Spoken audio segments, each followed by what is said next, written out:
Hola, ¿qué tal? Bienvenidos a un nuevo podcast más de Confidencial HN, Confidencial Honduras. Hoy un tema que ha estado en los últimos días en la palestra pública. Bueno, creo que no solamente los últimos días, hay un tema que hay que sí, pero que en realidad desde que inició el gobierno, este nuevo gobierno de el señor Asfura, este tema de estarse quejando, de estar señalando, creíamos que ya no íbamos a escuchar estas quejas de gobiernos, como habían dejado el gobierno anterior, pensábamos que solo era en el gobierno de la presidenta Xiomara Castro, pero miramos que estos casi 45 días de gobierno del Partido Nacional están igual o peor. Pero como decimos, como cada semana sacan un tema diferente, el tema de esta semana ha sido el tema del pasaportazo que le dicen, ¿verdad? El tema de los chinos, pero también hay tema de derechos humanos, entre otros. Y para hablar sobre todo esto hemos invitado a un exfuncionario del gobierno de la presidenta Xiomara Castro. Se trata del ex canciller de la República, Eduardo Enrique Reina. Buenas noches, ex canciller. Gracias por aceptar esta invitación aquí a Confidencial HN. Le agradezco mucho, Lidia, es un gusto estar acompañarla aquí y sí, poder conversar de estos temas y que el pueblo hondureño a través de su podcast, que es muy visto en toda esta dinámica de las redes sociales, podamos, pues, de alguna forma aclarar muchas de estas temáticas que se ha dedicado este régimen del Partido Nacional en atacar a veces entre medias verdades y medias mentiras, manipulando mucha información, creo yo que no es consistente con la realidad. ¿Cómo ha estado? ¿Cuántos días lleva allá afuera de...? No, pero está siempre, va.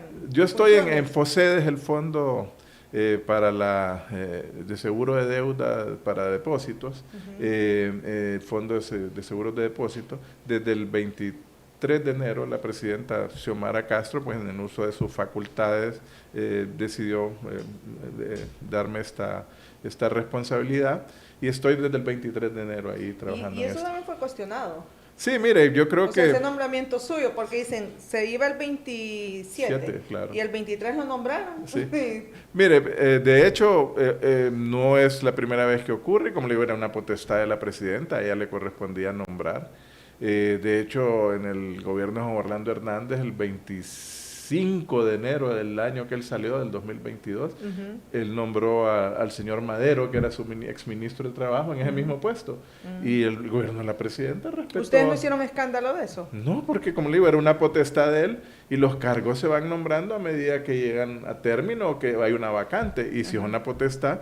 De hecho, él renunció en mayo de ese año, pero él se fue por renuncia, no porque el gobierno de la presidenta lo destituyó. Lo tenían que lo tocaron. No, simple. O sea, él lo nombraron el 25 de enero del 2022. Así es. Y se fue en mayo de 2022, pero por renuncia, no porque nadie lo destituyó. Pero la acción que fue la misma. O sea, a usted lo nombran el 23 de enero, claro. Y a él el 25 de enero. Claro, no, y cumpliendo todo el procedimiento de ley. La ley señala que se presente una terna de parte del Banco Central, el Banco Central le presentó una terna a la presidenta, ella decidió nombrarme y me nombró vía la Secretaría de Gobernación, que es el procedimiento, y me acuerdo desde el 23 de enero. Pero entonces no es algo nuevo, o sea, no es algo nuevo. Algo como se calificó de que era como un abuso. No, de hecho en el Banco Central pasó lo mismo. Si usted se acuerda, la hija del expresidente del Congreso, Oliva, la nombraron en el directorio central del Banco Central un mes en noviembre, diciembre creo, antes de salir o por ahí. Y también nombraron a la exministra de la SAR, también. A Miriam Guzmán. Miriam Guzmán también la nombraron en diciembre y el gobierno de la presidenta respetó su nombramiento. O sea, como le digo, porque es una potestad de gobierno, como le digo, es que esa yo creo que es la dinámica, es como hacer escándalo de todo. Y cuando ellos lo hicieron, que no es malo, porque como le digo, si es una potestad de un presidente se respeta. Y de ahí también se hizo mucho ruido si yo tenía las competencias o no. Sí. La ley es clara, dice que puede ser qué tipo de O sea, ¿usted llena los profesión. requisitos? Sí, de hecho, bueno, como abogado obviamente lo lleno. De ahí dice la ley que tiene que tener experiencia en comercio internacional.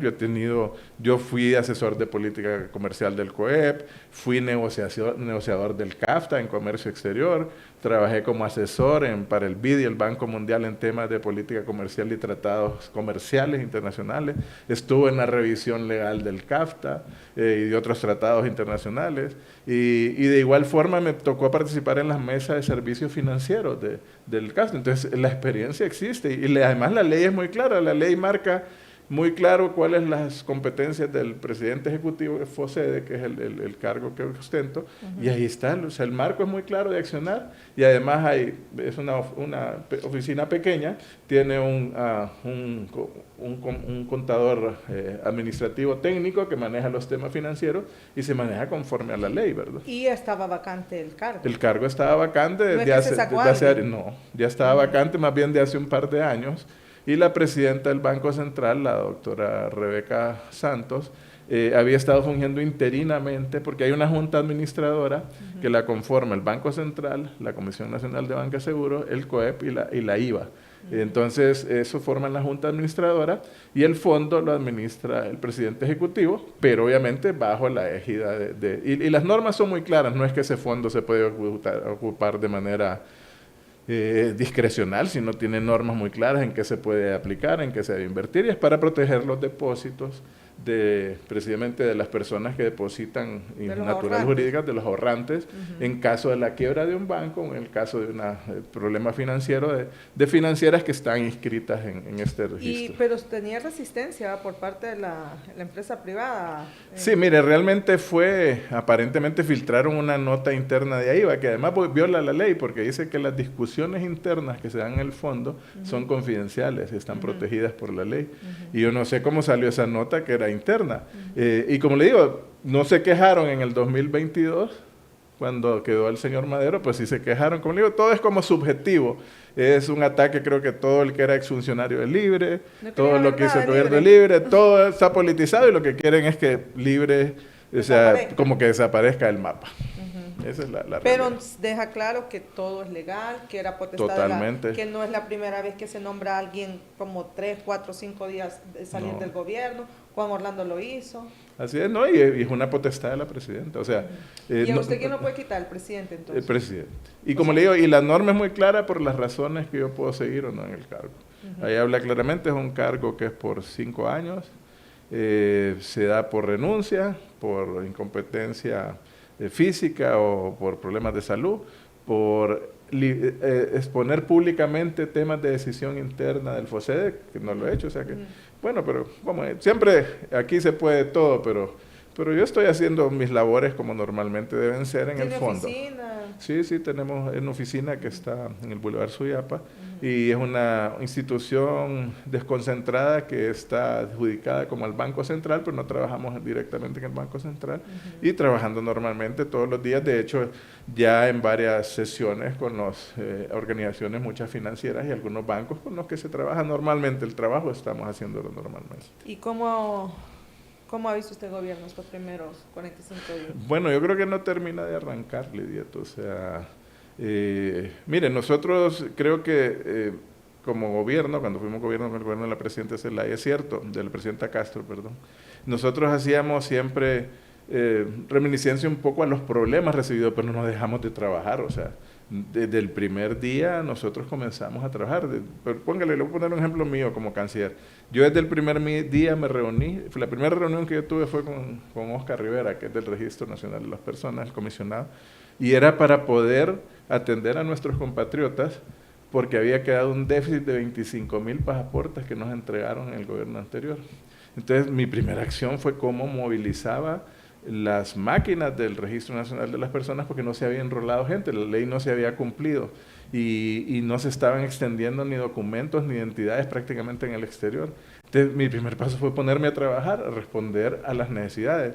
Yo creo que aquí hay mucho ruido, mucho ataque como le digo, a veces no bien fundamentado a lo que hizo el gobierno de la presidenta Castro, pero yo no veo que arranquen, pues realmente van bastante lentos. Por tema de la decisión a quienes nombra, todavía hay viceministros, hay ministros que no se han nombrado. Entonces yo creo que va bastante lento y la gente yo creo que está ya viendo esa lentitud y solo un permanente ataque por varias vías a todos los que estuvieron en el gobierno anterior, y como le digo, no se inicia, además como un avance y retroceso en muchos temas. Por ejemplo, deciden que no van a continuar con el subsidio de los combustibles, pero después, como ven que es una medida que va a tener un impacto en la gente, les toca retroceder y continuar con lo que dejó la presidenta Xiomara Castro. En el tema de la energía eléctrica, que se quitan también, pero creo que entonces demuestran, y en muchos temas, demuestran que no estaban, creo que, preparados a gobernar. Yo creo que les cae, como ha sido, pues, como una imposición prácticamente con apoyo de los Estados Unidos, no iba a ganar las elecciones, pienso yo. O sea, ¿usted piensa que el gobierno actual, el gobierno del Partido Nacional, a pesar de tener experiencia gobernando y ser un partido de más de 100 años, no estaba preparado? Yo creo que no. Y lo vemos, como le digo, ¿Pensaba que iban a perder las elecciones, cree usted? Sí, yo creo que no estaban esperando. Y al final, como le digo, como los sucesos que ocurrieron en el proceso electoral final les terminan dando el poder, ya sea por un poco la labor del CNE, por la misma injerencia del presidente Trump de los Estados Unidos, obviamente por lo que ha dicho, por ejemplo, Marlon Ochoa, pues el ganador de las elecciones, y no estamos alegando que fuera libre, era Salvador Narrala. Entonces yo creo que los agarra fuera del lugar, y entonces además les provoca un serio inconveniente, porque ahora tienen que negociar puestos con el Partido Liberal, con la facción de Calix, y con otros, y además siento yo que también hay una división interna en el Partido Nacional. Entonces yo creo que no terminan de amalgamar esta combinación de factores, entonces no arrancan. En muchos ministerios, de hecho, no han ni siquiera arrancado, pues. Y están haciendo desde que iniciaron, ¿verdad? Hemos escuchado una serie de señalamientos, al inicio yo decía, porque sí, ustedes también se quejaron bastante, Sí. y como que al inicio se permitía, pero ya después escuchar a la presidenta Castro, 12 años de narcodictadura y todo eso, entonces como que ya no, ¿verdad? Entonces, pero al parecer está con la misma dinámica este gobierno nacionalista. No sé si vamos a estar los primeros 100 días en esto, ya llevamos 45 días y, bueno, quejas del 911, quejas de la televisión nacional, quejas de derechos humanos, o sea, de todos lados. Esta semana sale y dicen que hay un pasaportazo, que hay un abuso, que se otorgaron, que usted se otorgó pasaporte vitalicio para su esposa, su familia, y no solamente usted, sino que una serie de funcionarios. Entonces, cada vez salen con un tema. No, y como le digo, es de hecho, no es desde ahora, yo creo que es parte de toda la campaña que llevaron durante el gobierno, de los ataques que tuvo el gobierno de la presidenta Xiomara Castro, y mucho siempre es eso, es como entre medias verdades y medias mentiras, en los que se agarran de un tema y lo amplían, no sustentado en la realidad. Y vuelvo un poco también a que, pues nosotros, es cierto, hablábamos de los 12 años y 7 meses de la narcodictadura, porque fue una realidad. Realmente el país quedó con una imagen destruida por un expresidente que está preso en Estados Unidos por delitos de narcotráfico, que lo ha indultado Trump por otras razones, pero eso no borra, creo yo, la imagen con que quedó Honduras. Nosotros quedamos con problemas serios de deuda, de economía. El país está en muy buenas condiciones, lo ha reconocido la CEPAL. Y es más, creo que hay otro comportamiento en este gobierno. Se están poniendo el sombrero de las cosas que dejó la presidenta, porque como no han hecho nada, y se las atribuyen a veces como de ellos. Y en el caso, por ejemplo, de esos temas que usted mencionó, para poner un ejemplo, el 911. El 911, un escándalo que ellos dejaron, ellos ni compraron las cámaras. El 911 actualmente quedó instalado, quedó funcionando. Y más bien, por estar en esta persecución política y etcétera, no está funcionando. O sea, más bien está inoperante el 911 cuando un tema de seguridad. En el tema, el otro que mencionaba era el 911, el otro era el de la televisión nacional. De hecho, se hizo un gran esfuerzo con el PNUD para reequipar la televisión, la Radio Nacional, recuperar Canal 8, y las cosas ahí quedaron, pues. O sea, como le digo, es querer poner una realidad donde no es, digamos, igual en política exterior. Decía la canciller que los consulados estaban inoperantes, no es cierto. Nosotros dejamos 12 consulados más, dejamos a nuestros compatriotas, porque fue una instrucción de la presidenta, se les otorgaron más de 800,000 pasaportes, o sea, se les identificó porque era una necesidad en una realidad diferente. Cuando la administración Biden, la gente necesitaba sus documentos, no estaban enrolados. Nosotros repatriamos prácticamente cadáveres o cuerpos de compatriotas nuestros. Desde un inicio nosotros teníamos un déficit como de 100 personas que habían quedado los cuerpos sin repatriarse y sin pagarse estos servicios. Recibimos un déficit de 25,000 pasaportes no entregados. Y todo eso se fue trabajando y se hizo una gran labor. Entonces yo creo que no corresponde a la realidad decir que los consulados nuestros no funcionaban. Al contrario, nosotros de un país que Juan Orlando es una política exterior solo centrada en Estados Unidos, con poca presencia, nosotros le abrimos consulados a los hondureños en España que lo pedían. Logramos que se homologaran las licencias de los hondureños en España, que era una petición de añales, de hace más de 10, 12 años. Logramos, como le identificar a nuestros compatriotas.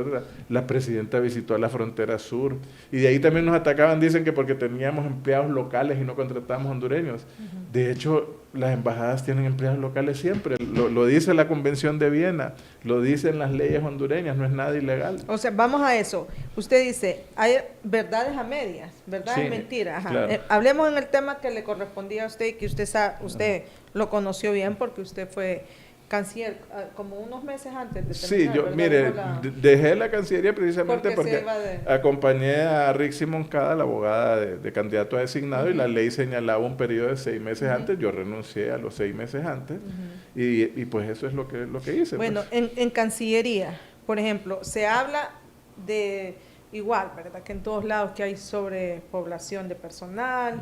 Se habló lo que usted estaba mencionando de que por ejemplo, que gente venezolana, gente de otras nacionalidades estaban trabajando en los consulados en Estados Unidos. ¿Es verdad? ¿Qué es verdad y qué es mentira? Bueno, es verdad que, como le digo, la Convención de Viena habla de varias categorías de funcionarios, tanto en embajadas como en consulados. Dice que son los funcionarios diplomáticos normalmente que acredita, digamos, Honduras, pero también hay empleados locales. Los empleados locales usted los contrata porque es más barato tener a veces un empleado administrativo, para decirle un ejemplo, un chofer, una secretaria, el servicio de vigilancia. Entonces usted contrata personal. Nosotros teníamos, mire, y teníamos una gran cantidad de embajadas y consulados, cerca de 60. Y las embajadas no son muy grandes de Honduras, ni los consulados. Los consulados tienen 3, 4, 5 funcionarios bajo una gran demanda. En Estados Unidos nosotros tenemos 1,5 millones de hondureños. En España tenemos 250,000 hondureños. Y estaban como abandonados. Nosotros, como le digo, les proveímos de toda la documentación a nuestros compatriotas, y fue una prioridad de la presidenta. Entonces este empleado local ayudaba en estos procesos. Y ese empleado local es hondureño que vivía, digamos, en Estados Unidos. Le voy a poner un ejemplo.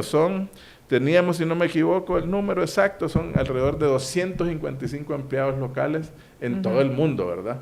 Si son 60 embajadas, salen como 2 o 3 por embajada. Tampoco es un gran número, no es enorme. En el mundo, no en Estados Unidos, no, nada más. en todo el mundo.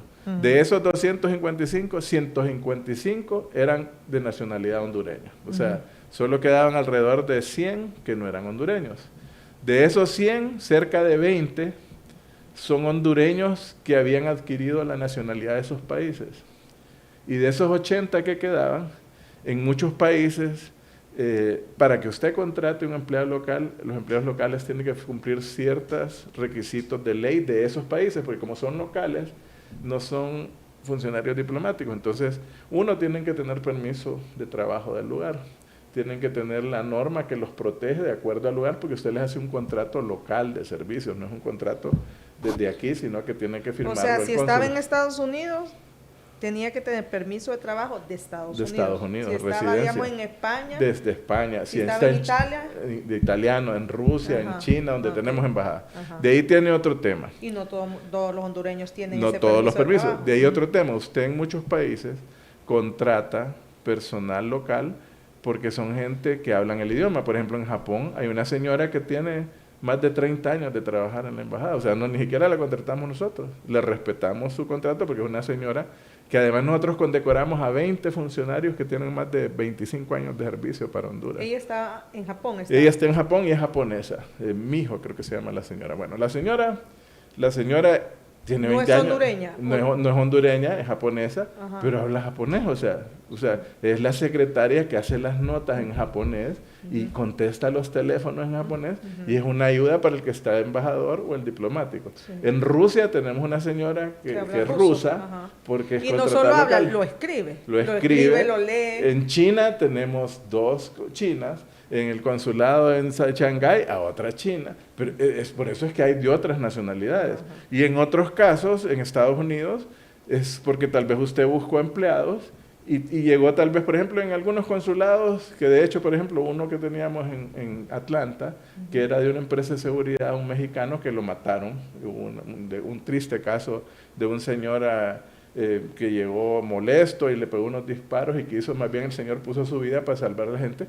Él era de una empresa de seguridad local contratado y era mexicano. Entonces tenía que tener permiso para portar armas, permiso para tener la empresa de seguridad. Entonces, como le digo, estas son las realidades. Pero sí es verdad que contrataron gente que no era hondureña, pero es mentira que era por tema ideológico, por ejemplo, que sí lo quisieron ver. En Venezuela tenemos una muchacha venezolana, o hay un chofer para una embajada que sirve, y si es en Cuba, es cubano, pues normal, pues, o sea, en Guatemala tenemos un señor que tiene 30 y pico de años de estar, el chofer. En El Salvador, un salvadoreño es el chofer y además tiene que tener el permiso de conducir del país, tiene que cumplir ciertas normas, tiene a veces que estar incorporado a la seguridad social. Entonces se cumplen leyes. Entonces decir que estábamos por temas ideológicos favoreciendo es falso.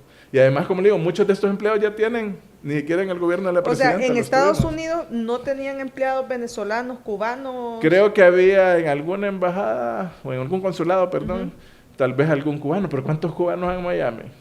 Tal vez la señora que hacía el aseo y es una cubana, o no sé. Entonces, le digo, como le digo, no es por un tema ideológico, simplemente es que el cónsul o la cónsul busca emplear gente. Y de hecho hay gente hondureña que tal vez se le ofreció el empleo y dijo, no, me gano más en otro lado y mejor trabajo en otro lado. Y otros, como le digo, son empleados que tienen añales. En Londres hay una señora que condecoramos. Ella llegó en 1980 a la embajada, tiene casi ya para jubilarse la señora. Y la señora se hizo inglesa, o sea, porque tiene 40 años de vivir ahí. Y llega, es la que ayuda, es la conserje, es la que lleva las cartas, la que habla inglés, tiene pasaporte inglés. Y llena los requisitos de Inglaterra. Y llena los requisitos de Inglaterra.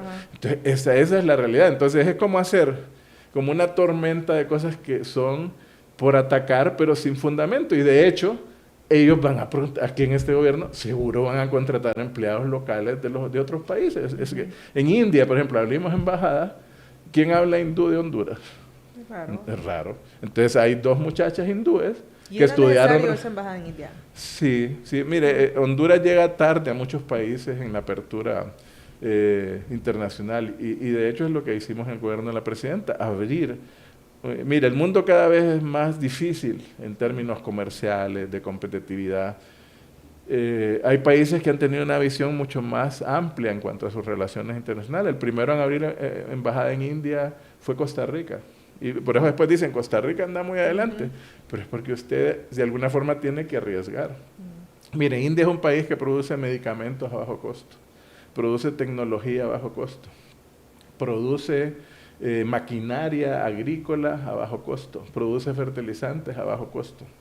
De hecho, con India ya cooperamos en proyectos muy importantes en el sector de microempresas agrícolas y se venden productos ya hindúes en Honduras. Entonces, India es un país de los más grandes de crecimiento medio, con una población más grande que la de China, 1.455 millones de habitantes, y es un mercado. O sea, Honduras llega a un límite. Usted sí que bueno, le vendemos café a Estados Unidos, qué bien. Le vendemos café a Japón, le vendemos café a Unión Europea, pero muchos de estos países ya no le van a comprar más. Entonces, Honduras debe ser un poco agresivo en buscar mercados, en buscar cooperación. Y de hecho, como le digo, India coopera con nosotros. Guatemala, por ejemplo, tiene maquilas de medicamentos hindúes que trabajan en Guatemala, tiene maquilas de paneles solares que se hacen en Guatemala. Entonces es pensar con un poco de criterio de que a más pequeño el país, y no lo digo yo, o sea, es algo creo que decía hasta Maquiavelo, entre más pequeño es un estado, más fuerte debe ser su diplomacia, y no debemos depender de solo una relación. Es cierto, los Estados Unidos es una relación muy importante para Honduras, pero es como dice el dicho, le decían las señoras antes, no pongan los huevos en la misma canasta, porque si se le caen un día... Mire lo que está pasando con... tenemos Estados Unidos, no sé, como que... Mire, nos vamos a... ahorita con Estados Unidos, ¿qué pasa? Estados Unidos nos cierra, nos pone aranceles, ¿y qué hace Honduras? Si no tiene otros mercados, si no tiene Europa, si no tiene América Latina. Entonces yo creo que hay que pensar un poco con una mente y un criterio. Es que tenemos opciones. Mire, ¿cuáles son los países más grandes, medianos, que tienen poder económico, población y que son además muy importantes a nivel internacional? Son China, son India, son Sudáfrica, los llamados BRICS. Y no es un tema ideológico, es un tema también de apertura. Brasil es un continente, es la quinta economía del mundo, son 200 millones de habitantes. Entonces, tenemos que pensar de dónde sacamos cooperación, de dónde sacamos proyectos. Y como le digo, no enfocarnos solo. Entonces, sí es una era importante abrir. Digamos, Qatar, tenemos una embajada que abrimos en Qatar, un país que nos ha ofrecido cooperación. Mire que ellos han retomado el tema del ferrocarril interoceánico. El emir de Qatar está muy interesado en invertir en el ferrocarril interoceánico, porque ellos tienen interés de pasar su petróleo y su gas natural a través del canal de Panamá, que cada vez es más caro.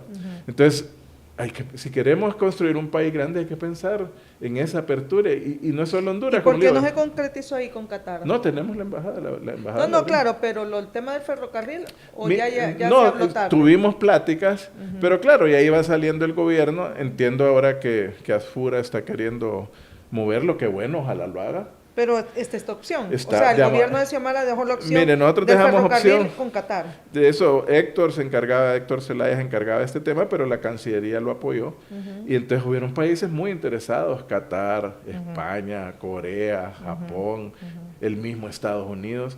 Entonces, todas estas son oportunidades para Honduras. Entonces, si usted tiene un aspecto más amplio, digamos, Qatar está muy interesado en muchos productos de Honduras, está interesado en cooperar con nosotros. Entonces, son posibilidades para el pueblo, para el comercio, para la inversión. Eso es lo que hicimos realmente. Entonces, en la India tienen 2 empleadas. 2 empleadas y un funcionario diplomático hondureño, eso es lo que hay. Y las empleadas son locales. Y se contrata de acuerdo a la necesidad, como ocurre en muchos países.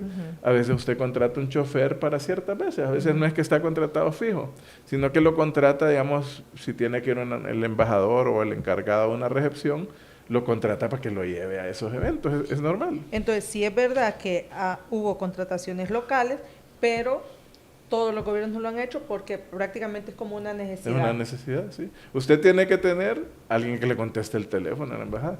Y a veces, como le digo, es más fácil. La migración hondureña ha crecido en los últimos tal vez 15, 20 años.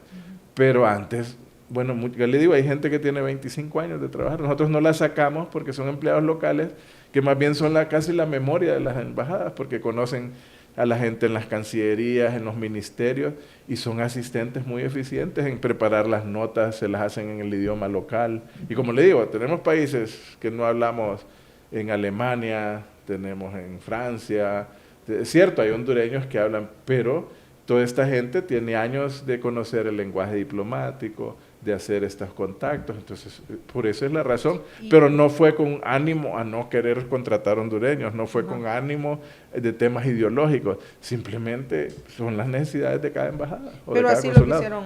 Por eso le digo, entonces se agarran... Así lo planteó en la palestra pública. No, entonces lo que le digo, se agarran de una verdad para atacarnos con una mentira que no consiste con la realidad. Y eso están haciendo en casi todo lo que nos atacan permanentemente, porque todos los días es un bombarneo masivo de ellos a través de algunos medios, y que no se toman el tiempo, ni siquiera los medios, de investigar, o de ni siquiera llamarnos para decir, mire, ¿cuál es su versión sobre esto? Nos vuelan el ataque y hasta uno ve cómo uno después tiene que aclarar en qué consiste todo esto. Uh-huh. Entonces, y usted dice que este gobierno también se va a ver en la necesidad de contratar empleados locales. Sin duda. De las diferentes embajadas. Sin duda lo van a tener que hacer, sin duda. Obviamente, donde hay la posibilidad y usted ayuda a un hondureño, qué bueno, pero a veces no es así, pues necesita. Siempre va a necesitar a alguien de otro país. Por ejemplo, si tuviéramos embajada en Israel, por ejemplo, que tenemos, me imagino que hay una muchacha local que habla hebreo y tal vez no lo habla la que está en la embajada. Entonces necesita un judío que hable hebreo y lo contrata. O en un país árabe, en Qatar, necesita alguien que escriba en árabe. Bueno, y además que hable árabe, que hable inglés y que hable español. O sea, entonces no es cualquiera el que a veces le habla 3 idiomas. Sí. Porque usted necesita alguien con quien entenderse. Exacto. Y que entienda que si es una secretaria le tiene que mandar notas a Cancillería en español. Si es tiene que mandar a la Cancillería del país, la tiene que enviar en ese idioma. Y a veces el inglés es otro. Entonces, como le digo, son condiciones que no se tienen siempre. ¿Y por qué cree usted que, porque las nuevas autoridades, la canciller sabe esto, sí. Pues ya estuvo, pues sí, ya sí. Entonces, pues. ¿Con qué intención dejó entrever a lo mediático de que por tema ideológico ustedes despreciaban a los hondureños y que quizás favorecían o personas de nacionalidades afines a la ideología? Por el ataque, por desprestigiar, o sea, buscan desprestigiar, o sea, no dicen, por ejemplo, no van a decir, bueno, ella dice que quedó en muy mala condición el servicio consular hondureño. Y no es cierto, o sea, como le digo, al contrario, nosotros incrementamos la presencia. En Estados Unidos se daba un problema de tráfico de citas, a veces, de consulados. Nosotros buscamos la mejor forma de eliminar ese tráfico, de trabajar con la gente, y abrimos consulados en zonas que eran pedidas por hondureños desde hace años. O sea, nosotros, como le digo, tenemos cerca de 1,5 millones de hondureños en Estados Unidos, y solo teníamos ciertos consulados. Entonces le voy a poner un ejemplo, el consulado en Dallas, para poner un ejemplo.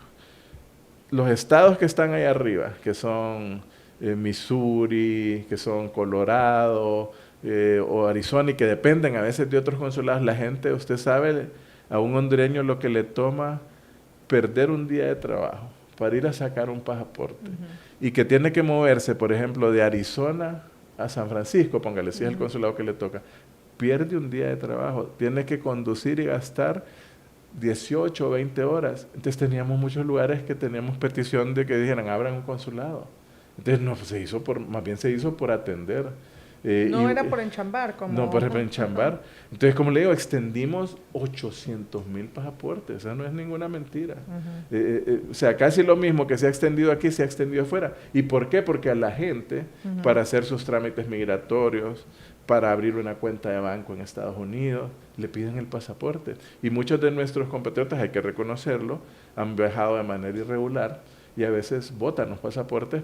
Lo hacen como una estrategia. Entonces, en cuanto llegan a Estados Unidos, necesitan nuevamente el pasaporte para poder cobrar un cheque que les pagan. Obviamente, como le digo, esto respondía a una condicionalidad que había en el gobierno de Biden. Entonces, nosotros ampliamos, y además en México habían quejas de nuestros migrantes por ciertas rutas, por ejemplo en Guadalajara, en las zonas del Pacífico, que iban miles de hondureños y no había quien los atendiera. Entonces abrimos consulado en Guadalajara, abrimos consulado, movimos otros en México por la ruta del migrante. Nosotros nos enfocamos en atender al migrante. Y de hecho queda uno por abrir, que nos lo aprobó Canadá, que es una petición de añales de hondureños que residen en Canadá, porque también hay un buen número.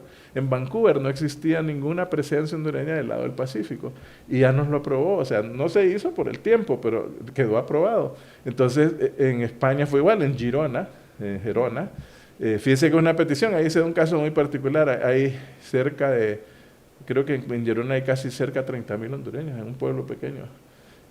Y entonces no había presencia, tenían que ir a Barcelona a moverse, a sacar sus papeles. Sí, se abrió ahorita uno en Bilbao, también era otra solicitud de hondureños en Bilbao. Sí, porque están dispersos. En Valencia se fortaleció entonces era un enfoque de apoyar a nuestros migrantes. Entonces lo califica como un ataque, dice usted, de sí, las actuales... ella no reconoce, creo yo, el gran esfuerzo que hicimos, porque sí, y no le gusta que uno les diga, porque es cierto, yo sí recibí habían 25,000 pasaportes que la gente estaba esperando de hondureños que no los tenían. ¿Cuando usted recibió? Cuando yo recibí. Pero nosotros no nos enfocamos en resolver. Habían 100 cuerpos de hondureños no repatriados cuando yo llegué a la Cancillería. Y pagamos esos que eran deudas del gobierno anterior, no los habían repatriado, y fomentamos más bien la apertura. De ahí otro tema. Y el otro día la leí y pues tuve que salir a desmentir. Dijeron ahí en los comunicados de Cancillería que era la primera vez que una canciller visitaba los centros de atención al migrante desde hace 10 años. Yo fui a visitarlos ¿cuándo fue? Como en enero del año pasado. Y fortalecimos los centros de atención al migrante, firmamos convenios con la Cruz Roja, con las hermanas escalebrinianas. Y cuando empezó el proceso de deportación masiva que inició Trump, fortalecimos y se creó una convención intergubernamental para este programa Hermano, Regresa a Casa, que dio la presidenta para atender con dignidad a nuestros migrantes. Entonces, el no querer reconocer algo que simplemente atendimos a los hondureños y decir que era un desastre, todo, yo creo que no es real. O sea, la canciller, ese cargo de canciller yo siento que es alguien como bien diplomático, Claro. o sea, que tiene que tener ciertas características, no todo el mundo podemos ser canciller. ¿Por qué mentir? Mire, yo no sé si es quien le pasa la información, porque a veces yo llego y voy a hablar de un tema, yo le pido a alguien, a mi viceministro, que si es el que lleva el tema, mira, pásame los datos. Yo no sé si es por eso, yo no sé si simplemente es por criticar, pero yo creo que hay que tener cuidado. O sea, y como le reitero, yo me dediqué muy poco a atacar. Es cierto, digo lo que recibimos, no entregaron 25,000 pasaportes, me tocó entregarlos, lo hicimos. Pero no pasé todo diciendo que era...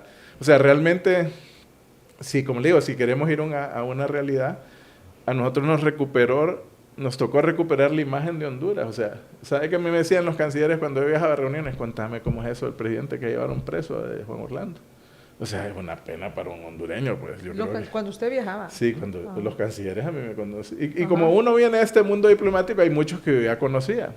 Entonces era una crítica. Yo creo que la presidenta Xiomara Castro le volvió a enaltecer la dignidad de Honduras. ¿Y a usted le daba pena cuando le preguntaban? Pues cómo no le va a dar pena a Honduras, y cuántos presidentes del mundo los han juzgado por narcotráfico y se los llevan a Estados Unidos, muy poco, ¿verdad? ¿Y de cancilleres de...? Sí. Le voy a poner otro ejemplo, que nosotros tampoco a veces lo decíamos mucho. Yo traté de fortalecer aquí en Honduras mucho la relación con el cuerpo diplomático acreditado en nuestro país. Porque habían quejas. O sea, el gobierno de Juan Orlando no les daba ni mucha ceremonialidad a recibir las credenciales, muchos temas. Y por ejemplo, yo me reuní con el nuncio del Papa, que es el decano del cuerpo diplomático en Honduras, y me dijo él, fíjese que no sé cuánto tenía el monseñor en ese tiempo de ser nuncio, y me fíjese que es la primera vez que vengo al despacho del canciller. O sea, ellos dejaron una carrera realmente debilitada. Pero todo lo que hemos visto ahora, abogado o ex canciller, todo lo que miramos ahora es como enfocado a que ustedes no fortalecieron relaciones o solo las fortalecieron con los países ideológicamente afines, y que no había una buena una buena diplomacia. Eso es lo que están... Correcto, y como le digo, es más bien al revés. La relación de Honduras en los últimos años de Juan Orlando se centró solo en Estados Unidos. Yo creo que un poco era por el temor de que se lo pudieran llevar. Entonces él hacía todo lo que los Estados Unidos le dijeran. Nosotros creo que basamos nuestra relación en un tema de dignidad, y la relación con los Estados Unidos fue buena con Biden. Lo que pasa es que nosotros fuimos claros, o sea, llevamos una relación clara y respetable. O sea, si se nos quería imponer algo, no, lo parábamos o lo decíamos. A pesar de las diferencias, uno entiende el tamaño de Estados Unidos y la importancia de la relación, pero es un respeto. Yo creo que como estados nos tenemos que respetar. Se metía mucho, porque por ejemplo a veces mirábamos X suyos o de otros funcionarios del gobierno de la presidenta, por ejemplo en contra de la señora Dogu. Como le digo, habían diferencias, y ella también lo decía claramente, dice, a veces hay diferencias, pero avanzamos en otros temas. O sea, nosotros colaboramos en migración, colaboramos en temas de defensa, colaboramos en temas de lucha contra el narcotráfico. Se hizo más bien, yo creo que aún cuando el gobierno dejó, por ejemplo, en temas de defensa, se trabajó mucho para restablecer la capacidad de las Fuerzas Armadas para los temas de seguridad en coordinación con los Estados Unidos, en temas de comercio, en temas de inversión. O sea, no dejamos de trabajar en temas de migración. O sea, no fueron enemigos estos 4 años de Estados Nunca. Unidos. O sea, como le digo, es que mucho de lo que se dice ahora es como una continuidad de una campaña de ataque y desprestigio que no era real. Tuvimos buena relación con Estados Unidos, pero también tuvimos buena relación con la Unión Europea. Y también tuvimos una magnífica relación con Japón, también una buena relación con Corea. Más bien nosotros abrimos el espectro de relaciones y la presidenta fue muy respetada. Volvimos también nuestros ojos a América Latina. Honduras se había apartado de América Latina. Hay cosas, por ejemplo, que no se dicen. Juan Orlando quiso ser presidente de la CELAC y no lo apoyaron. Y la presidenta no lo apoyaron porque yo creo que conocían algunas interioridades de lo que ya se mencionaba, que él estaba involucrado en narcotráfico. ¿Y quién no lo apoyó? Todos los pagos. Él creo que intentó, no me acuerdo el año, fíjese, creo que en 2000, ya le voy a decir, 2018, por ahí creo. No sé en qué año él intentó. Ya se mencionaba el tema del involucramiento con el narcotráfico. Yo creo que habían sus dudas y no ganó la presidencia CELAC. La presidenta ganó a la presidencia CELAC. Y como le digo, la presidenta también fue una presidenta muy activa internacionalmente. O sea, Juan Orlando sí realmente a nivel internacional nos tenía desprestigiados como país. Así y él estaba desprestigiado. Así es.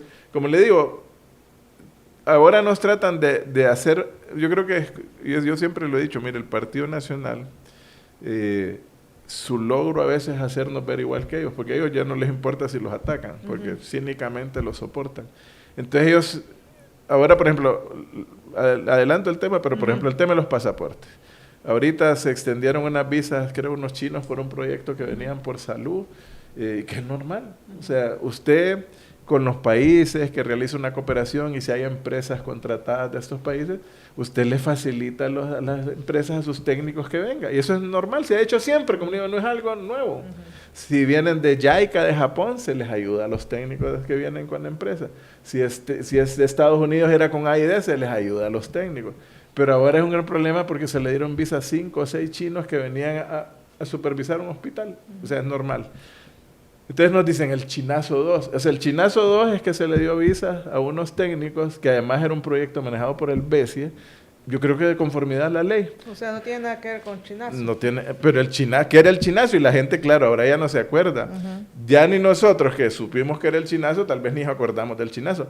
Peor las generaciones nuevas. ¿Saben las generaciones nuevas?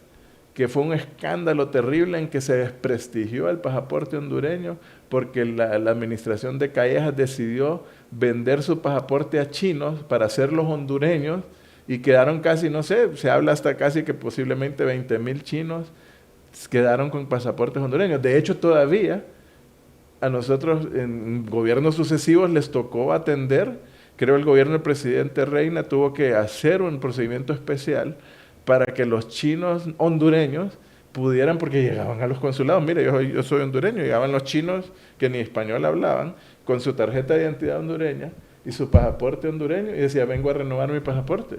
Entonces tuvo que detenerse eso. Entonces, los que han desprestigiado, como le digo, han sido ellos. Entonces ahora nos tratan de ver por 5 visas que se otorgaron, que es un tema, como le digo, normal, entonces lo tratan de ampliar, y como le digo, agarran esa verdad con esa media mentira, y lo que hacen es querernos igualar. El chinazo fue un problema serio, se involucró el FBI, hubo venta de pasaportes, hubo un escándalo serio con unos funcionarios americanos y funcionarios hondureños, ¿se acuerda de María Marta? O sea, fue un escándalo terrible para Honduras, pero no es lo que está pasando con 5 pasaportes de chinos. Igual con los pasaportes diplomáticos, otro tema que nos han estado atacando, que vitalicios, que no sé qué. O sea... Pero antes de entrar a eso, sí, o sea, usted dice, ¿nos quieren ver igual a ellos? Sí, porque ganan, o sea, al desprestigiarnos, o sea, el pueblo hondureño yo creo que está muy claro de lo que ha ocurrido en los gobiernos del Partido Nacional, y son 140 años de existencia casi, ¿verdad? O sea, en todo ese tiempo, ellos han tenido dictadores, golpes de Estado, contubernio con militares, grandes escándalos de corrupción. Entonces, o sea, el pueblo, los que son nacionalistas, pues lo aceptan como son, pero para la gente eso está mal.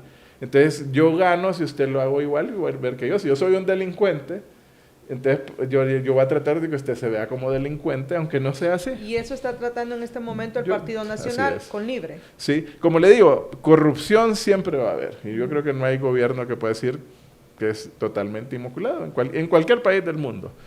Pero una cosa es cuando un funcionario comete un hecho ilícito y debe responder, uno debe responder como funcionario ante los hechos que ha tenido. Pero otra cosa es que usted diga que hay una política institucional de hacer corrupción y de realmente el Partido Nacional en momentos ha sido una política institucional seria. O sea, usted ve que ahorita están regresando gente que estuvo acusada en casos serios de corrupción y parece que fuera requisito. Muchos ya los están contratando en la actual administración. Pero ustedes no son iguales, dice. Como decía la presidenta Xiomara. No somos iguales. Y como le digo, si un funcionario del gobierno libre cometió un hecho, debe responder ante la justicia y pero no se sí le está protegiendo. Tratando de ver. O sea, en todos los temas. Lo que como le digo, entonces los maximizan. Por las visas, como en la Cancillería no tuvo nada que ver con ese caso, porque realmente fue un proyecto con salud, entiendo que era del BESIE, como ha aclarado el ministro Pineda, y migración, lo que se llaman facilidades migratorias, que generalmente se dan, no es nuevo. O sea, usted estuvo en la Cancillería, no se le dio, no se otorgó pasaportes a ciudadanos chinos. No, y además si son pasaportes de corriente, eso le toca a migración, pero no se les otorgó. O sea, y además, ¿cómo decirle? Si en caso se hubieran otorgado algún tipo de naturalización a ciudadanos de cualquier país, eso ocurre todos los días en Honduras y ha ocurrido en los últimos 10, 15 años y no necesariamente tiene que ser un delito. Si usted tiene el tiempo que la ley establece y legalmente usted pide naturalizarse y cumple el procedimiento, pero no como esto que pasó. Pero no es como que vinieron y entraron, y no es como lo de los chinos, del chinazo real, ¿verdad? El chinazo del 90 y pico. Entonces, no es lo mismo, o sea, entonces como le digo, está bien que investiguen, si hay algo ilícito que respondan, pero no es lo mismo, o sea, es como querer, como le digo, un ataque permanente y son como eslogan mediáticos. Bueno, usted es experto, usted es periodista, usted sabe muy bien que usted dice una mentira 1000 veces en un pequeño eslogan, el chinazo, entonces ya se queda uno con el chinazo, entonces ya el chinazo, que el chinazo de verdad es el del Partido Nacional, ahora para la gente joven el chinazo va a ser el del Libre, por cinco visas, que no, yo creo que ni son pasaportes, lo más seguro era que en algunas visas que dieron, como le digo, nosotros damos visas a cooperantes franceses, a cooperantes japoneses, a cooperantes gringos, pero ahora que es la relación con China es porque son chinos. O sea, ¿cuántas empresas de Honduras diariamente solicitan visas para técnicos internacionales que vienen a ver equipos y cosas?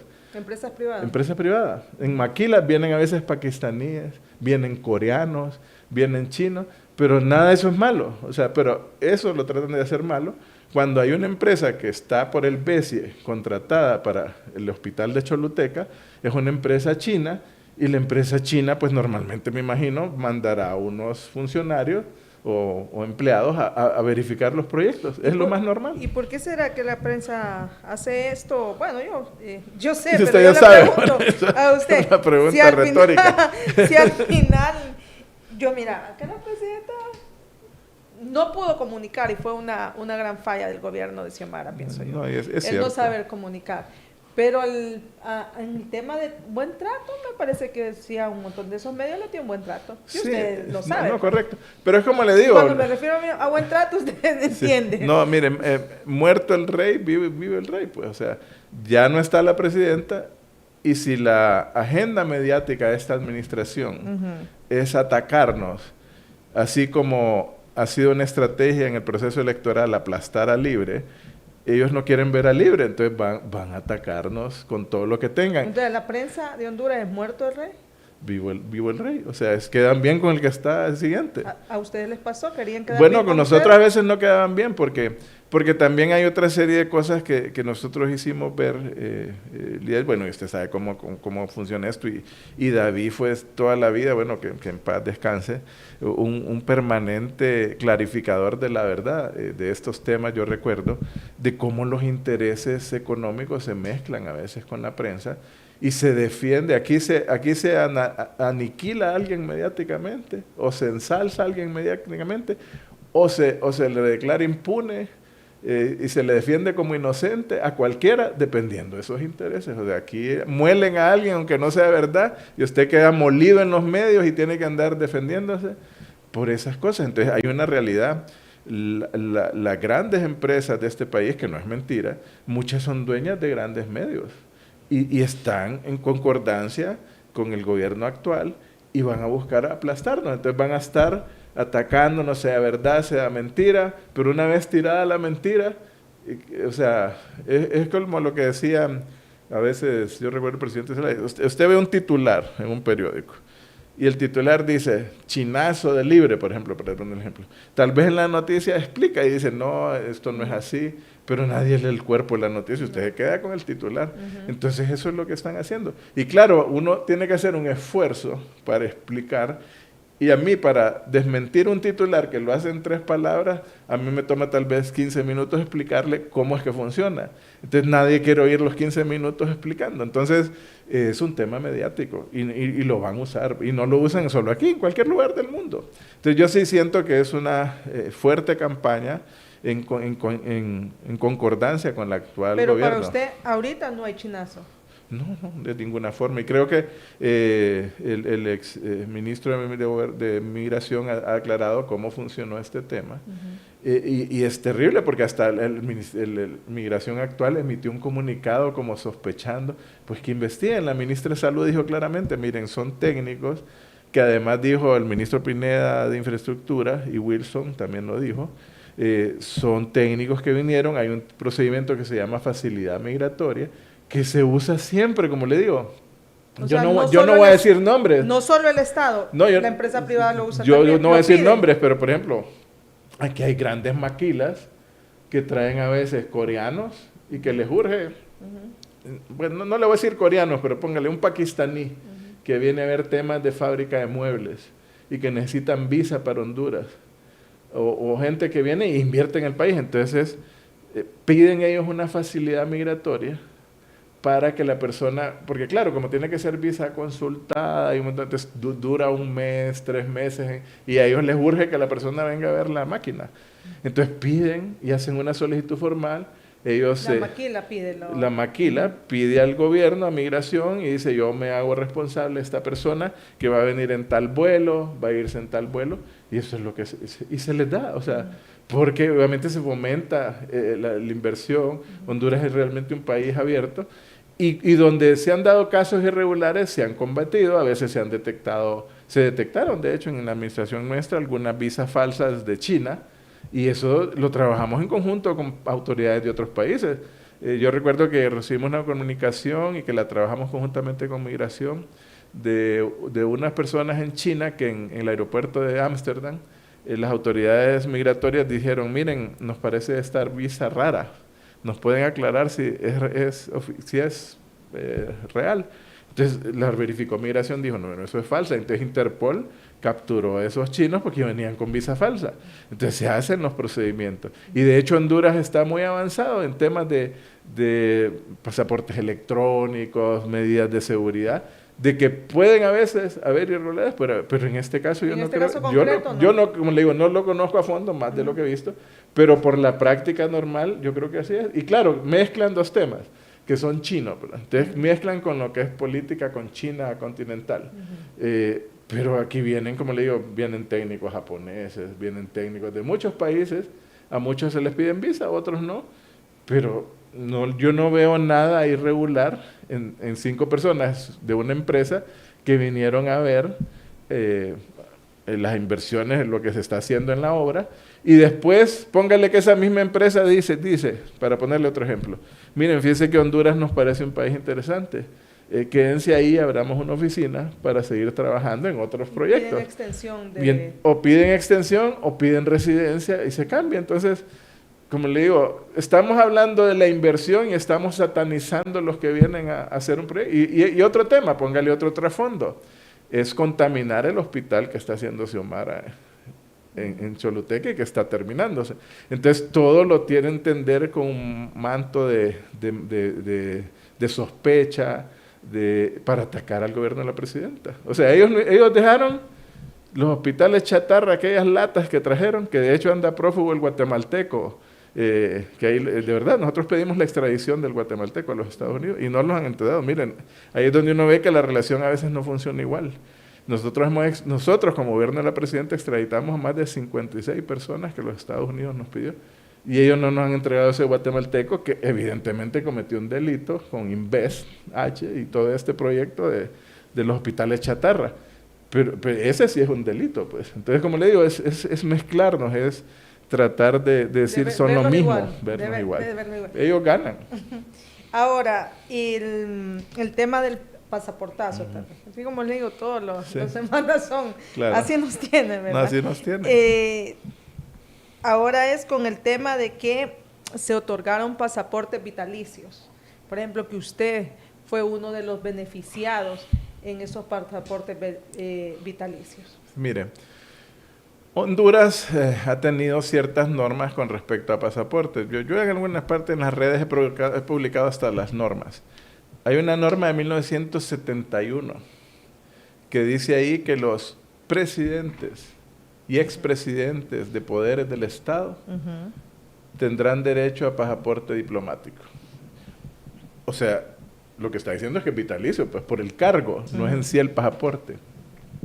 Después, las normas sucesivas, como una de 1998, que también se aplicó, decía que los presidentes de poderes del Estado, lo mismo, ¿verdad? Y decía también que los cancilleres y vicecancilleres tienen derecho a pasaporte diplomático. De ahí las normas de la carrera diplomática dice que si usted ha sido canciller o vicecanciller, usted pasa de inmediato a formar parte del escalafón diplomático, es de carrera. Y los diplomáticos de carrera tienen derecho a pasaporte diplomático. Entonces, si yo fui canciller, normalmente voy a tener derecho al pasaporte diplomático siempre, a menos que la ley o que por un juzgado me digan que no. Entonces, se dieron algunos cambios legales a través del tiempo y hay unas nuevas normas y eso quedó como un poquito en el aire, pero siempre se siguió aplicando, se ha aplicado siempre. Entonces a los presidentes se les ha dado y casi por cortesía se les ha dado a sus cónyuges, las primeras damas, aún viudas, se les sigue otorgando pasaporte diplomático, que es normal, o sea, y que tampoco no es anormal en ningún país del mundo. Los expresidentes tienen pasaporte diplomático. Los embajadores de carrera siempre se les da pasaporte diplomático. A los cancilleres siempre se les da, y ex cancilleres se les da pasaporte. O sea, no es nada malo. De hecho, en nuestra administración, nosotros le extendimos ahí publicó Gerardo Torres una lista trato de no mencionar nombres porque no soy así, ¿verdad? Pero prácticamente a la mayor parte de ex cancilleres del Partido Nacional, ex vicecancilleres, y algunos, pues solo quedan vicepresidentes del Partido Liberal, pocos, y igual del Partido Nacional, pero se les ha dado pasaporte diplomático a todos. De hecho, yo creo que Juan Orlando Hernández va a seguir teniendo pasaporte diplomático, porque aquí no ha habido una condena para decir que no tenga pasaporte diplomático. De hecho, me imagino que la esposa tiene. Entonces, es una realidad. Entonces, lo que hicimos nosotros realmente había quedado esto casi como a disposición de los cancilleres a quien le otorgaban o no pasaporte diplomático. Entonces, más bien por transparencia, nosotros emitimos un reglamento en que dejamos claro a quién le toca pasaporte y a quién no. O sea, ustedes dejaron que, como la regla ya lo dice, que los presidentes o expresidentes de la República. Y incluimos sus cónyuges. ¿Sus hijos no o sí? No los ponemos. Porque la ley también es clara, dice que los pasaportes diplomáticos, pero ahí la ley es clara. Dice que se le otorgará a los hijos cuando son dependientes. Menores. Pero si no, o hasta cierta edad, creo que habla hasta los 20, 21 años. Pero de ahí no. Entonces, sí, los expresidentes, ¿verdad? Sus esposas. Sí. Los embajadores de carrera. Sí, tienen. Pero no se dice vitalicio, ahí no. Solo es presidentes, expresidentes y poderes del Estado, que siempre ha sido una norma aplicada. O sea, para ponerle un ejemplo, qué sé yo, un expresidente, Oliva o todo, puede solicitar un pasaporte diplomático por la investidura. Es que yo creo que también... O sea, aunque ya no sea presidente del Congreso... Los tiene. Y también hay que decir algo, el pasaporte diplomático no es que a uno le dan plata o le dan algo, no, simplemente es una cortesía para un funcionario de alto rango que realmente tuvo un puesto honorable. O sea, el problema es que también nosotros hemos desprestigiado tanto la función pública. Y la función pública, y es el Partido Nacional el que la ha desprestigiado. O sea, ¿quién es el que tenía un presidente preso allá por narcotráfico? Ellos. ¿Qué canciller está acusado de delitos en el 911 y Copeco? ¿Cómo se llama? Lisandro. Y del Partido Nacional, a mí no me tienen acusado de nada. Yo soy funcionario diplomático, mire, inicié mi carrera en el 94. Entré a la carrera oficialmente como en el 98, 97. Desde entonces tengo derecho a pasaporte diplomático. Después fui vicecanciller. Entonces ya la ley me incorpora como embajador de carrera. Tengo derecho a pasaporte diplomático. Fui ex canciller, tengo derecho a pasaporte diplomático. Y como canciller. Pero ese pasaporte diplomático es para siempre. No, lo que pasa es que también es una mala interpretación que ellos hacen, que saben que no es así. O sea, el pasaporte tiene fechas de vencimiento. Sí, como todo. O sea, como todo. 10 años, porque 5 además años. legalmente en los países ningún pasaporte dice para siempre, sino que dice 10 años. Dura generalmente 10 años. Entonces, ¿qué pasa? Como ha seguido pasando. O sea, los ex cancilleres nacionalistas en mi administración llegaron y dijeron, mire, ya me venció el pasaporte, estoy solicitando el nuevo. Pero entonces vuelven a solicitarlo. Entonces lo vuelven a solicitar y entonces de hecho es vitalicio. Sí. Entonces, aunque se le venza, pero no es que, claro, digamos que usted fue canciller y se venció o se vence su pasaporte dentro de 2 años, entonces ya dentro de 2 años ya no va a tener pasaporte y si lo quiere, diplomático, lo vuelve pero a si usted quiere lo puede. Claro. Ajá. Entonces, como le digo, entonces sí es vitalicio. Entonces, ¿qué ha pasado siempre? Por ejemplo, los diputados tienen derecho a pasaporte diplomático. Para siempre. No. O sea, mientras duran en su fusión. Ajá, pero lo que dice usted, pero si quieren ir a la Cancillería y dicen, se me venció y quiero el diplomático, se lo pueden dar al diputado. No, pero si está en su cargo. A uno que fue, o sea, están mezclando un montón de cosas, el cebo con la manteca, como le digo. Sí, porque lo tienen confundido. Porque solo dice, nosotros solo en el reglamento pusimos presidentes y expresidentes de poderes del Estado, sus cónyuges, y cancilleres y ex vicecancilleres y sus cónyuges. O sea, parece que el dolor de ellos es que los del libre tengamos derecho, pero sí se les puede dar a los cancilleres y vicecancilleres de ellos. Eso no ha sido problema. Entonces, como le digo, es como una especie de medio persecución, de mentira y de generar un escándalo donde no lo existe. Entonces, el reglamento, porque eso depende de la Cancillería. Sí, y la ley dice que el reglamento lo emitirá la Cancillería, no estamos violando la ley. Exacto, entonces cuando usted fue canciller o en el gobierno de la presidenta Castro, dijeron expresidentes de la República, sus esposas, ex cancilleres, cancilleres, vicecancilleres y sus esposas. Y los vicecancilleres y sus esposas. O sea, de ahí nadie más. No, y además la ley le exige, porque ahí dicen que llegan a términos de decir que son amantes, o sea, y hablan de un montón de mujeres que son gente honorable en la Cancillería o de cualquier lado, ¿verdad? O sea, para usted pedir un pasaporte, yo tengo que presentar el acta de matrimonio. O sea, no es que se entrega así como cualquier cosa, como naipes, ¿ok? Entonces están dando esa imagen cuando no es así. E igual, yo lo dije, el otro día lo decía en las redes, bueno, si deciden cambiar la ley, yo lo devuelvo, yo no tengo problema. Pues. O sea, lo que pasa es que a veces uno debe defender que como diplomático de carrera se ha tenido derecho a esto, no ahora, sino hace los últimos 50, 60 años. Entonces, ¿por qué ahora es un problema que nosotros más bien, por transparencia, lo dejamos claro? Antes estaba como en el aire porque no había un reglamento claro. Entonces, nosotros, ante los casos que venían dándose, le voy a poner un ejemplo, o sea, en nuestra administración, no voy a decir tampoco el nombre, me llamaron de migración porque un ex canciller y andaba con un pasaporte diplomático. Y claro, por estas cosas de la política me dicen, miren, me dice, ¿quiere viajar con el pasaporte diplomático? Y él no es canciller. Y le dije, no, la ley. Le mandé la ley, mire, aquí dice. Y no era ni siquiera el reglamento nuestro, eran leyes anteriores. Aquí dice claramente que los ex cancilleres de la República pueden viajar con pasaporte diplomático. Y la dejaron pasar. Y me llamó en otra ocasión otro ex canciller que tenía un problema en la línea porque no lo dejaban abordar. Y se le dijo, no, tiene derecho. Como le digo, es que es un tema por respeto a la investidura. Y que siempre se ha dado.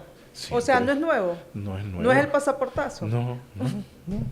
Y le digo, Gerardo publicó la lista. Mire, ahí en esa lista hay unos 6 ex vicecancilleres del Partido Nacional, 4 ex cancilleres del Partido Nacional. Y los que han pedido por ley, nosotros lo firmamos porque les competía por ese respeto. O sea, no puedo estar de acuerdo en lo que hicieron, en los gobiernos que estuvieron. Pero ya era la ley. Pero la ley dice que son a los presidentes de poderes del Estado. Entonces, ¿qué les molesta a ellos? que de nuestro gobierno, como canciller, yo tenga un pasaporte diplomático, o que Gerardo Torres tenga un pasaporte diplomático, o que Luis Redondo tenga un pasaporte, pero es la ley. Y yo les decía, Zambrana seguro cuando salga va a ir a pedir un pasaporte diplomático como expresidente del Congreso. Pero sí es vitalicio prácticamente. Sí, pues, lo que pasa es que, o sea, es como decirle que por el cargo que usted ocupó, el derecho es vitalicio. Nosotros lo que hicimos es ponerlo en papel de algo que va a ser así, porque mientras no cambien la ley del servicio exterior, yo soy un diplomático de carrera, y como diplomático de carrera tengo derecho a un pasaporte diplomático. Y en su caso, abogado, usted tiene pasaporte y su esposa. Sí, pero mi esposa, que es otra vez que atacan, mi esposa es diplomática, yo la conocí en Cancillería, o sea, ella es de carrera, ella tiene sus propios méritos profesionales y sus propios rangos, y ella tiene derecho, además por ella, no solo por mí, ella como diplomática de carrera, tiene derecho. Entonces,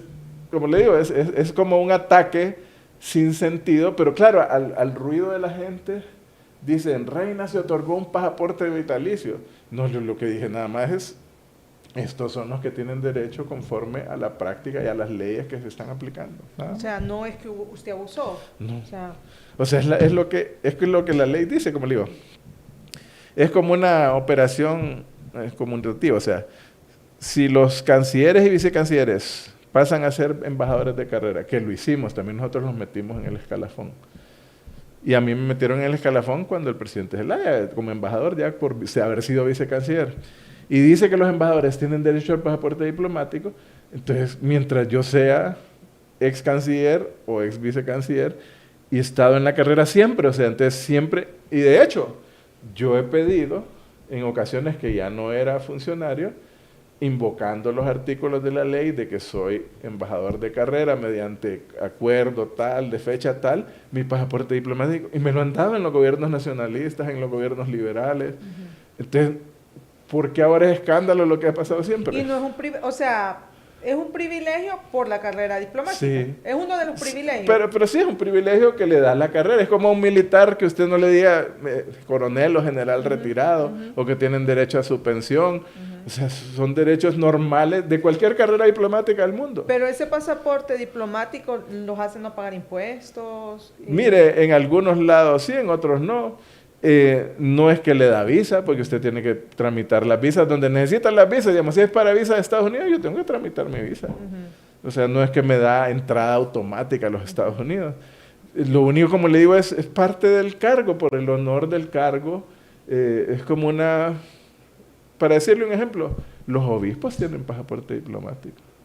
Y siempre que el cardenal... O sea, como le digo, me da pena, no quiero decir nombres, pero cada vez que el cardenal le toca, se le otorga porque hay convenios en que el cardenal se le da un pasaporte diplomático. O sea, el cardenal tiene pasaporte diplomático. Sí, y él mientras viva lo va a pedir. Entonces, ¿cuál es el escándalo? Como le digo, es simplemente un ataque sin sentido. La actual canciller, como ella fue canciller en su momento... No, mire, no sé si lo pidió durante nuestra administración, pero si se lo hubiera pedido, lo hubiéramos dado. Yo se lo di a varios ex cancilleres nacionalistas. Como le digo, no digo el nombre, pero a varios lo pidieron. Y como es cancilleres se les otorga por simplemente porque la ley lo señala. O sea, si la ley dijera, no, ya no tienen derecho, pues ya no tenemos derecho. Pues, pero es normal, como le digo, no es el gran escándalo. ¿Y es mejor viajar con pasaporte diplomático? Sí, como le digo, es que algo casi como de principios, pues fui uno canciller. A veces, mire, la única cosa que hay en ciertos países, porque tampoco es en todos, hay una fila más rápida cuando dice usted tiene pasaporte diplomático. Pero igual tiene que pasar por migración, igual le tienen que poner el sello, igual lo tienen que ver, igual le hacen una pregunta en qué anda. Digamos, si es en Estados Unidos, hay una fila para los portadores de pasaporte diplomático. E igual trato le damos nosotros a ellos. E igual trato han de tener ellos para sus embajadores de carrera. Todos los países, bueno, alguien me decía el otro día, un diplomático amigo, oye, ¿cuál es el escándalo que tienen ahí atacándote por eso? Y me dijo él, yo soy de carrera y ando mi pasaporte diplomático. O sea, ¿cuál es el problema en eso? Entonces lo ven realmente como un ataque sin sentido. Y claro, yo me tengo, como le reitero otra vez, para explicarle esto, yo me tengo que dar 15 minutos a explicarle cómo funciona. Pero ellos dicen, se otorgaron pasaportes vitalicios y se mete el presidente del Congreso. Bueno, cambien las leyes. Pues ahí la canciller ahí tiene el reglamento. Ella lo puede abolir ese y crear uno nuevo. Pero ¿qué pasa? yo no creo que ni a los expresidentes ni a los excancilleres les guste que estén metiendo este lío. Y bueno, entonces ya están cambiando, porque ahora dicen, no, los expresidentes sí deben tener derecho. Claro, algún expresidente haber dicho, más de alguno, miren, no freguen, dejen de estar metiendo a papás si uno tiene derecho siempre a los pasaportes. Sí. Igual los cancilleres han de decir, no hombre, que esa locura, dejen de hablar tonterías. Pero sí, pero hay como un interés de ver todas estas cosas, como le digo, como actos de corrupción. Claro, y manchar la imagen de uno sin necesidad, pues, como le digo. No es que yo dije, miren, voy a poner esta lista de todos los exministros de Libre y les vamos a dar pasaporte diplomático a todos. Gente de Libre, funcionarios de Libre, no todos ahora. Solo los que son de carrera diplomática. O los que fueron Tony renunció y todo, pero él lo puso el otro día, y muy claro, la verdad Tony dijo, yo tengo pasaporte diplomático porque fue vicecanciller y tengo derecho a él. Pero digamos, el Gilberto Ríos. No. Porque no tiene Mientras derecho. Fue ministro, si la ley le da a los ministros pasaportes diplomáticos, y le da a los diputados, y los da a los magistrados de la Corte Suprema. Pero no es que puede renovarlo como diplomático, a él ya no le. O sea, al momento que usted deja su función, ya no puede, pues. Solo ustedes que ya lo y además porque somos de carrera y porque somos que lo especifica. O los expresidentes por su investidura, o los expresidentes de poderes del Estado también por su investidura. Como le digo, el gran problema es que aquí se ha desprestigiado tanto la función pública que es como algo malo, pero en otro lado es como un honor haber servido. Y es peligroso, como dicen, que andar... es que mire... Que tantas personas anden Bueno, volvemos a lo mismo. ¿Quién ha desprestigiado aquí los pasaportes diplomáticos? Un exdiputado del Parlacén, aquel señor Panchamé que lo agarraron con droga. Era nacionalista y andaba un pasaporte diplomático. Sí. Un no me acuerdo el nombre, de un coronel que fue agregado militar en Colombia, que lo agarraron en un problema con unos carros Porsche y una droga que andaba metida para unos carteles, eso creo que fue como en los 90, por ahí, 80. Ese tenía pasaporte diplomático y fue un gran escándalo. Pero, ¿qué pasa? Yo, a pesar de que tenga pasaporte diplomático, por ejemplo, si en mi maleta hubiera algo sospechoso y las autoridades de aduanas de cualquier país del mundo me van a decir, mire, voy a abrir su maleta. Y si es un escándalo, va al tubo, pues ahí no hay pasaporte diplomático que valga. Cuando pararon a Tony, yo no sé si él tenía pasaporte diplomático ahí en Estados Unidos. Igual lo entubaron, pues, o sea, mucho es de la actitud suya, pero igual para cometer delito no es que el pasaporte diplomático le abre las puertas para algo, eso no es real, ¿verdad? Ok, bueno, ya para finalizar, abogado, se miraba así fuera del gobierno que sí, mire. ¿Sabían ustedes que iban a perder las elecciones? No, eso no, yo creo que nosotros sí sentíamos un sentimiento de apoyo de la gente. Creo que hay muchos factores que influyeron. Es bueno hacer un análisis, obviamente, a lo interno, externo del partido. Bueno, y la cereza del pastel, como dicen, fue un presidente de Estados Unidos que hasta colocó mensajes para ingerir en el proceso electoral hondureño. Esa es una realidad. Pero miren, esto de la política es así, o sea, no es la primera vez que uno está en un gobierno, no es la primera vez que se sale del gobierno, es así, pues la democracia, aunque aquí no fue por democracia, pero bueno, uno asume pues la decisión. Si desgraciadamente tal vez el que ganó no fue afuera, fue probablemente Salvador, que es lo que creo y por lo que nuestros números daban, pero bueno, se pasa la llanura. Uno seguirá diciendo las cosas como las ve, o sea, en mi caso por lo menos, y eso no creo que no lo amilana a uno, no es primera vez, nos tocó sobrevivir un golpe de Estado, pasarlo, igual hemos estado, como le digo, a veces colaborando con algunos gobiernos, en otros veces no. O sea, la vida sigue y uno busca los mecanismos. Yo he trabajado con sector privado, yo he trabajado con organismos internacionales. Si no estoy en el gobierno, tampoco busco por otro lado. ¿Y usted cree que Libre, como dicen, nunca más, y que Libre o tiene... O cree no, yo creo que sí, mire, Libre es un partido fuerte. Yo creo que la mejor prueba de que los partidos no mueren es el Partido Liberal. O sea, el Partido Liberal sí no ha ganado una elección desde Mel, realmente es el que no ha ganado una elección desde Mel. Y aquí yo creo que hay dos fuerzas que están peleando, que son el Partido Libre y el Partido Nacional. El voto real creo que no se sabe exactamente muy bien cuánto es, pero bueno, Rixi creo que era una gran candidata, sacó según estos números, cerca de 800,000 votos. En alcaldes sacamos 1.100.000 votos. O sea, Libre es un partido con 1.100.000 votos. O sea, que quieran tratar de disminuir, y además ahorita es el único partido que hace oposición. Si los otros están en contubernio con el Partido Nacional. Entonces, sí seguimos siendo una opción clara. Y como le digo, usted lo sabe, en las elecciones de 2013 también lo dijeron, Libre está aplastado, no va a volver. Después 2017 igual, y al final... Pero tienen que moderarse quizás un poco en el discurso. Bueno, yo creo que aunque ya la ex candidata dijo que no. Es que mire, yo creo que, como le digo, aquí hay muchos temas a tratar, muchos temas mediáticos. Hay realidades en Honduras que hay que cambiar. Yo creo que a veces esos principios se defienden. Obviamente la gente en Honduras, hay que entenderlo, tenemos un país que es bastante conservador. Y también el miedo jugó, yo creo, estos mensajes de miedo, como le digo, no es de ahora, estos ataques han sido permanentes durante 4 años, independientemente del apoyo que se buscara en los medios o las fallas en la política de comunicación. Sí creo que hubo un ataque masivo, siempre permanente, un ataque siempre a disminuir lo que hacía Libre. Bueno, la presidenta creo que terminó con índices muy altos de popularidad. Y yo creo que rápidamente la gente se va enterando de que la racha no es buena racha, sino que es mala racha. Entonces siempre hay posibilidades políticas. Yo creo que en la política es bien difícil decir que alguien esté muerto, que un partido esté muerto. No, para nada.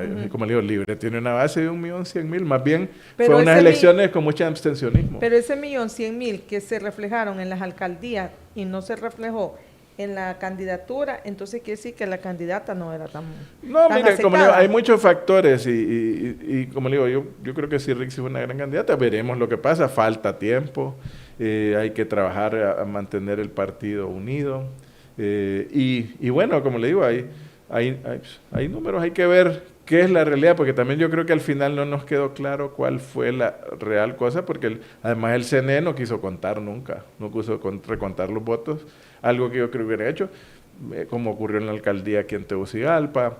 Entonces, yo creo que también el sentimiento de la gente de la elección no fue muy feliz para el país en general, la imagen no fue la mejor, y hay que seguir luchando, yo creo que por transformar Honduras, y Libre sigue siendo una gran opción, tiene gente muy buena, yo creo, gente que entre ellas también Rixi. ¿Han aprendido de los errores? Sí, yo creo que hay que analizar y aprender de los errores y como le digo, seguimos teniendo una fuerte capa, es un partido bastante joven, yo creo que es con mucha gente joven en Libre y somos opciones, pues, o sea, somos opción de poder y se va a seguir trabajando, ya sean con los mismos, con otros, pero es un partido dinámico, creo que hay fuerza. Y sí, yo creo que el pueblo hondureño, mire, rapidito se va a ir enterando de lo que muchos que vuelven van a recordar que es lo que es el Partido Nacional gobernando.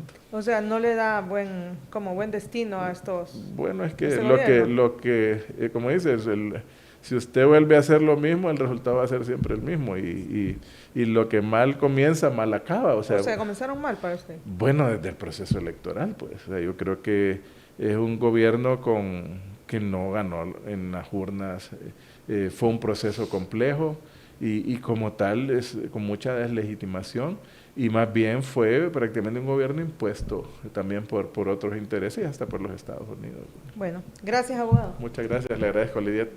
Gracias al abogado Enrique Reina por esta entrevista aclarando todos estos temas que han salido, ¿verdad?